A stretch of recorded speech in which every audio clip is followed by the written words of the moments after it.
Ezhumalaiyan arts and science college மற்றும் Ezhumalaiyan polytechnic college Nannilam. கட்டண சலுகையுடன் degree மற்றும் டிப்ளமோ படிப்புக்கான அட்மிஷன் நடைபெறுகிறது. நம்ம கூட செல்ஃபி.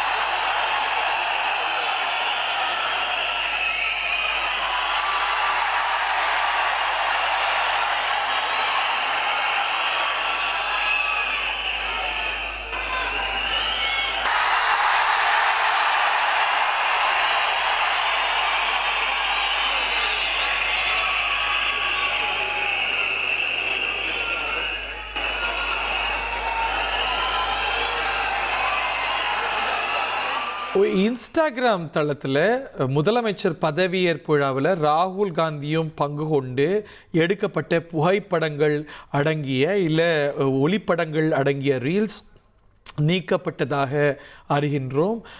இன்ஸ்டாவிலிருந்து நீக்கப்பட்டதாக அறிகின்றோம். அதாவது பதிவேற்றவங்க இருக்காமல் அது இன்ஸ்டாகிராம் எடுத்திருக்குன்னு நினைக்கிறேன். ஐடி அமைச்சக விதிகளை சுட்டி காட்டி இது டேக் டவுன் செய்யப்பட்டதாக அறிகின்றோம் அப்படின்னு குற்றச்சாட்டு எழுந்திருக்கிறது. அதற்கு திரு கிரிஷ் ஷோடங்கர் கண்டனம் தெரிவித்திருக்கிறாரு. ஏன் இப்படி செய்கிறாங்க, எங்களை பார்த்து அஞ்சுறாங்களா, இந்த கூட்டணியை பார்த்து அஞ்சுறாங்களா அப்படின்னு காங்கிரஸ் மேலிட பொறுப்பாளர், தமிழ்நாட்டுக்கான பொறுப்பாளர் கிரிஷ் ஷோடங்கர் கருத்து வெளியிட்டிருக்கிறார். இது ஒரு கான்ஸ்டியூஷனல் நார்ம்ஸ் மீறப்பட்டது அப்படின்னு குற்றச்சாட்டு எழுந்திருப்பதாகவும் அதன் அடிப்படையில் நீக்கப்பட்டதாகவும் குற்றச்சாட்டு எழுந்தது. இது பற்றிய விமர்சனங்களை பார்க்குறோம். நேற்று எழுந்த விமர்சனம் என்னவென்னா, முதலமைச்சர் பதவியேற்பு முடிந்த பிறகு ஆளுநரோடு குழு புகைப்படம் ஒன்று எடுத்துக்கொள்ளப்படும். அது ஒரு மரபு. அந்த குழு புகைப்படத்தில் யார் இடம்பெறுவார்கள் என்றால் முதலமைச்சர், அமைச்சர்கள் மற்றும் ஆளுநர்கள் இடம்பெறுவாங்க. பட் ஆனால் நேற்றுக்கு திரு ராகுல் காந்தி அவர்களும் கூட மேடையில் இடம்பெற்றதுனால அப்போது ஒரு சிச்சுவேஷன் உருவானது. ராகுல் காந்தியும் கூட அந்த ஸ்டேஜை பகிர்ந்து கொண்டார். இது மேபி குற்றச்சாட்டாக எழுந்து ஐடி அமைச்சகத்தில் பிரேக் ஆஃப் கான்ஸ்டியூஷனல் நார்ம்ஸ் அப்படின்னு இன்ஸ்டா தளத்தில் ஐடி அமைச்சகம் இதை சுட்டி காட்டி இருக்கக்கூடிய வாய்ப்பு இருக்கிறது. பட் திரு கிரிஷ் ஷோடங்கருடைய குற்றச்சாட்டையும் நம்ம அதோடைய விவரங்களையும் கூட நம்ம எதிர்நோக்க அப்படிங்கிறத பார்க்கிறோம். பட் இந்த மாதிரி முதலமைச்சர்களுடைய பதவியேற்பு விழாவில் அமைச்சரவையில் இடம்பெறாத, ஆளுநர் தவிர்த்து வேறு தலைவர்கள் இடம்பெற்ற தருணங்களும் கூட நம்ம தமிழ்நாட்டில் புதுசாக நம்ம பார்த்தாலும் கூட அகில இந்திய அளவில் இந்த தேர்தலையே பார்த்துருக்கோம். மேற்கு வங்க முதலமைச்சர் பதவியேற்பு விழாவில் பல மாநில முதலமைச்சர்கள், ஏன் பிரதமர் நரேந்திர மோடி, உள்துறை அமைச்சர் அமித்ஷாவெல்லாம் கலந்து கொண்டாங்க. ஆந்திர முதலமைச்சருடைய பதவியேற்பு விழாவில் பல மாநில முதலமைச்சர்கள் பல பங்கு கொண்டிருக்கிறாங்க. டாக்டர் தமிழிசை சவுந்தரராஜன் பங்கு கொண்டிருக்கிறார் கவர்னராக, முன்னாள் ஆளுநராக. இப்படியெல்லாம் நம்ம பார்த்துருக்கோம். பட் இந்த நிகழ்வில் ஒரு கான்ட்ரவர்ஷியல் ஆஸ்பெக்டாக பார்க்கப்பட்டது,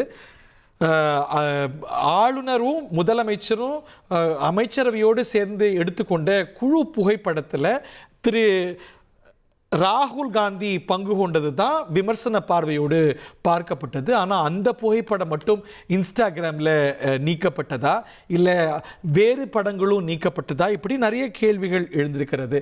அந்த புகைப்படம் என்பது தட்ஸ் அ கான்ஸ்டிடியூஷனல் மூமெண்ட். ஆளுநர், முதலமைச்சர், அவருடைய அமைச்சரவை சகாக்கள், அதில் திரு ராகுல் காந்தியும் ஃப்ரேமில் வந்த காட்சிகளை பார்த்தோம். அந்த புகைப்படத்தை மட்டும் இன்ஸ்டாகிராமில் நீக்கியிருக்கிறாங்களா, வேறு புகைப்படத்தையும் நீக்கியிருக்கிறாங்களாங்கிற கேள்வியெல்லாம் எழுந்திருக்கிறது. இது பற்றிய விவரங்களோடு ரமேஷ் இணைந்திருக்கிறார். ரமேஷ், ஓற்றியோ. அதாவது ராகுல் காந்தி மற்றும் தமிழக முதலமைச்சர் ஜோசப் விஜய் அவர்கள் இருவரும் ஒன்றாக இருக்கின்ற அந்த புகைப்படங்கள் மற்றும் வீடியோக்கள் ராகுல் காந்தியினுடைய இன்ஸ்டாகிராம் பக்கத்தில் பதிவேற்றம் செய்யப்பட்டது. அது பதிவேற்றம் செய்யப்பட்ட சில நேரங்களிலேயே சுமார் 1 கோடிக்கும் அதிகமான பார்வையாளர்கள் பெற்றிருந்த நிலையில் திடீரென அந்த வீடியோக்கள் மற்றும் புகைப்படங்கள் நீக்கப்பட்டது. இது முதலில் 2 கட்சிகளை சார்ந்த தொண்டர்கள் தான் ரீல்ஸை பார்த்தெல்லாம் மத்திய அரசு பயப்படுகிறதா என்று தங்களுடைய ஆட்சேபத்தை தெரிவித்திருந்த நிலையில் அதனை காங்கிரஸ் கட்சியை சார்ந்த தலைவர்களும் ஒவ்வொருவராக தங்களுடைய ஆட்சேபத்தை தெரிவிக்கிறார்கள். தற்போது தமிழக காங்கிரஸ் பொறுப்பாளராக இருக்கின்ற கிரீஷ் ஷோடங்கர் அவர்களும் தாவேகா மற்றும் காங்கிரஸ் கூட்டணியை பார்த்து பிரதமர் மோடிக்கு அத்தனை பயமா என்கிற ஒரு கேள்வியை அவர் எழுப்பியிருக்கிறார். ஒரு நாட்டில் ஒரு பதவியேற்பு விழா என்பது ஜனநாயகத்தின் அடிப்படையில் நடைபெறக்கூடிய ஒரு நிகழ்வு. இதில் என்ன பெரிய ஆபத்து இருக்கிறது என்றும் அவர் கேள்வி எழுப்பியிருப்பதோடு எதிர்கட்சிகளின் குரல்களை டிஜிட்டல் தளங்களில் ஒடுக்கும் பாரபட்சமான தணிக்கை முறை இது என்று குற்றம் சாட்டியிருக்கிறார். இந்த போக்கு ஏற்புடையது அல்ல என்றும் கிரீஷ் சோதங்கர் அவர்கள் தெரிவித்திருக்கிறார். ஆனால் மத்திய அமைச்சகமோ இதற்கும் எங்களுக்கும் எந்த விதமான சம்பந்தமும் இல்லை. அது உள்நாட்டில் ஏற்பட்டிருக்கக்கூடிய தொழில்நுட்ப கோளாறு காரணமாக இது ஏற்பட்டிருக்கலாம் என்று அதிகாரப்பூர்வமற்ற முறையில் சில விளக்கங்களை கொடுத்திருக்கிறார்கள். ஆனால் அதிகாரப்பூர்வமாக விளக்கங்களை கொடுக்கவில்லை.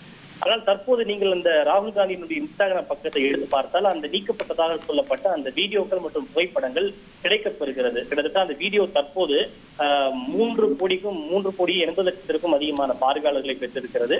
மற்றொரு வீடியோ சுமார் 4 கோடிக்கும் அதிகமான பார்வையாளர்களை பெற்றிருக்கிறது. உண்மையில் இதில் காங்கிரஸ் மற்றும் கிரீஷ் சோதங்கர் குற்றம் சாட்டுவது போல மத்திய அரசின் அறிவுறுத்தலால் தான் இது நீக்கப்பட்டதா அல்லது இந்த இன்ஸ்டாகிராமினுடைய தொழில்நுட்ப கோளாறு காரணமாக நீக்கப்பட்டதா என்பதில் தொடர்ந்து விவாதமும் குழப்பமும் நீடிக்கிறது. பொதுவாக சொல்லுவாங்க டெவில் இஸ் இந்த டீட்டெயில்ஸ் அப்படின்னு. நம்ம அதை எதிர்நோக்கணும். எதனால் செஞ்சாங்க அப்படி ஒரு கோரிக்கை இந்த ஐடி ஆக்ட் படி இன்ஸ்டாகிராமுக்கும் இந்திய மத்திய அரசுக்கும் அப்படிப்பட்ட ஒரு அரேஞ்ச்மெண்ட் இருக்கா, இல்லை அது வயலேஷன்ஸ் அவங்க ஃப்ளாக் பண்ணியிருக்கிறாங்களா, இல்லை இன்ஸ்டாகிராம் அவங்களா எடுத்தாங்களா வேறு தொழில்நுட்ப காரணங்களுக்காக அப்படிங்கிற கேள்விகளுக்கெல்லாம் வரக்கூடிய நேரத்தில் நமக்கு விடை தெரியலாம். நன்றி ரமேஷ், ரொம்ப தெளிவாக விளக்கி கூறியமைக்கு.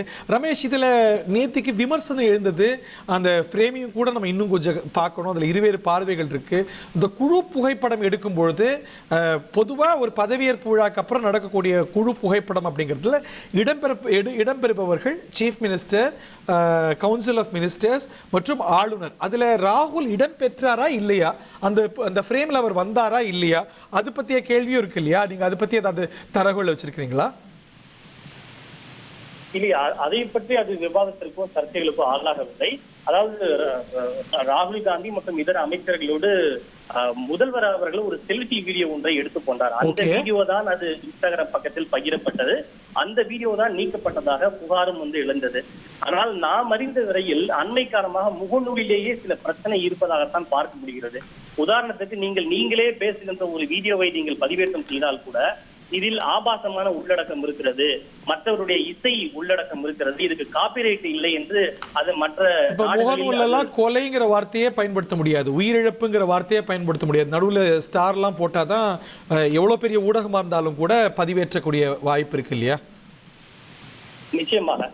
ஆனால் சில காலமாகவே முகநூலில் ஒரு தொழில்நுட்ப பிரச்சனை இருப்பதாக தான் பார்க்கப்படுகிறது. அதாவது சில இடங்களில் நீங்கள் பாடலை கொண்ட வீடியோவை அப்லோடு செய்தால் காப்பிரைட் இல்லை என்று கூறி அந்த வீடியோ மியூட் செய்யப்படும். ஆனால் அப்படி பாடல் இல்லாத வீடியோவை அப்லோடு செய்தால் கூட தற்போது முகநூலில் இந்த நாடுகளில் இல்லாமல் அது மியூட் செய்யப்படும் என்று வருகிறது. எனவே முகநூலில் சில அண்மை காலமாக சில பிரச்சனை இருப்பதாக பார்க்கப்படுகிறது. இன்ஸ்டாகிராமும் முகநூலுடைய மெட்டா நிறுவனத்தோடு தான் என்று குறிப்பிடத்தக்கது. அந்த அடிப்படையில் அண்மை காலமாக முகநூல் மற்றும் இன்ஸ்டாகிராம் இரண்டிலுமே சில தொழில்நுட்ப குறைபாடு இருப்பதாகத்தான் பார்க்கப்படுகிறது. நீங்க சொன்னா கரெக்டா தான் இருக்கும். நீங்க தான் அதிதீவிர இணையவாசி, உங்களுக்கு இதை பத்தி ரொம்ப நல்லா தெளிவா தெரிஞ்சிருக்கும். உங்களுக்கும் அதுல ஒரு பெரிய ஆதரவு வட்டம் உண்டு அப்படிங்கிறதையும் சொல்லிக்கொண்டு Ezhumalaiyan arts and science college மற்றும் ஏழுமலையான் பாலிடெக்னிக் காலேஜ் நன்னிலம் கட்டண சலுகையுடன் டிகிரி மற்றும் டிப்ளமோ படிப்புக்கான அட்மிஷன் நடைபெறுகிறது.